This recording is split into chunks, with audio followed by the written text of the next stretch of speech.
Nó để nó mò nữa. Nó chín đâu, nó chỉ chép la. Cái lính bên này chỉ chép la. Nè nè tại nè chính nhá tao mua chính nó chứ tao vào đó nó không nó đâu. À. Nhát chết tao mua. Tao nó bị chế mà tao nó tao cái vấn đề. Nó nhớ về chế mà nó tuấn chơi bú. Rồi, đấy con gì mà. Ấy à đúng không? Nuôi bé này, mời bé này. Tại đó vẫn giữ chín rồi. Người ta hay má chín nó người ta để giờ vẫn giữ mà người ta luôn chín. Người ta ít trái trái người ta chín chia rồi giá luôn. Để nó mở rồi. Đi búa. Cái một ô tô hào ơi. Ô tô có tàu nè. Ô tô có tàu nè, một ô tô hào đi ơi. Được cái một ô tô hào thì bao giờ chặt quay ơi. Được cái nào mà Từng chết búa này nó từng chết búa là họ chỉ chơi sáng đêm búa nó yêu. Món tôi bỏ món đẹp bé giờ. Đẹp võng đàn rồi. Rồi tay từ lại đá nó. Lại nó chẳng quét bé nhá nó rồi. Một cái thằng quét bé nhá nó. Lão lên nó lên chính nó. Bây giờ nó ăn, tao mò không chờ nhé. đánh bây giờ hủ ta cho rồi bảo kiểu anh nên nhật tài ha nha bảo tỉnh ha mày công rồi nè ôi thật tao lên giò nào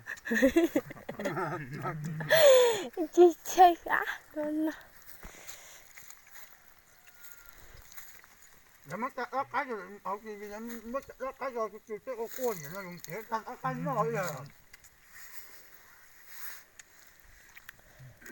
Vô bờ kè.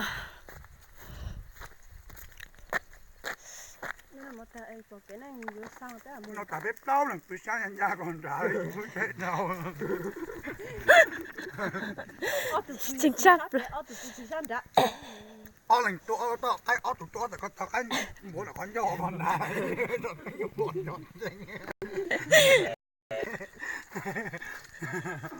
Bây giờ chế ra tái tôi lại đi ra.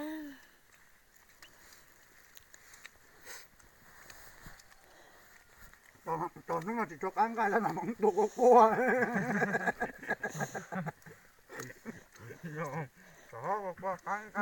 qua cắn cái nó để cái cua Mỗi đèn còn ngày đi. Tao phơi nào cũng mặt tội lên rồi.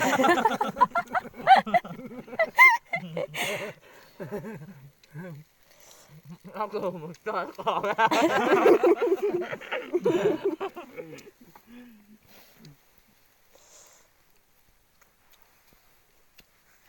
Nên là một tháng vẫn đến chỗ tệ. Ăn chỗ cho. Tức là chỗ tệ lấy cái chết lá lấy nó ấy. Được Phật sao?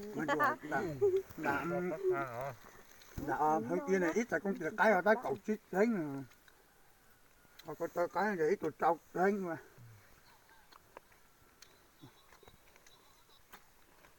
Khoa tắc dễ. Nó khoa mà kỳ luôn. Hai khoa tắc dễ chả chỉ luôn nè. Dễ mà. Khoa kỳ. Có cái khoa ấy.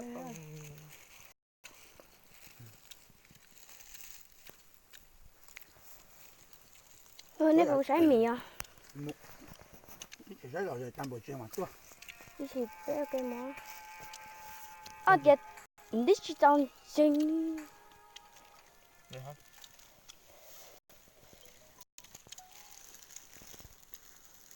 Nó là nó mở cho được cái là mua. Chỉ nên đi đâu sớm.